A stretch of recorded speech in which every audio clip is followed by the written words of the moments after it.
हज़रत मौला अली ने ना इरादा कर लिया दूसरी शादी करने का।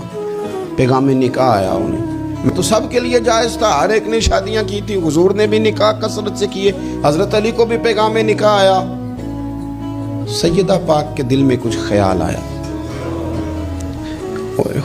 मामूली हस्ती नहीं ना, कुछ लोग ऐसे होते हैं वो हंस पड़े तो फूल खिल जाते हैं, और वो उदास हो जाए ना तो खुद ब खुद खिजा आ जाती।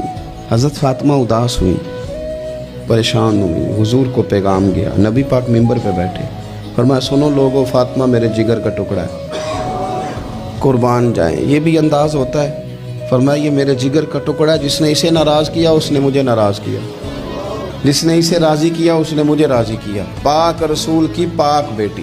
हज़रत अली शेर खुदा रज़ी अल्लाह तआला अन्हु कहते हैं मैं हाजिर बारगाह हुआ, हुजूर आप जैसे हुक्म करें। तो हुजूर ने फरमाया सब के लिए जायज़ है दूसरा निकाह करना, पर जब तक मेरी बेटी मौजूद है अली तेरे लिए जायज़ नहीं, तू नहीं कर सकता दूसरा निकाह। ये एजाज़ है सैयदा फ़ातिमा का, ये एजाज़ है।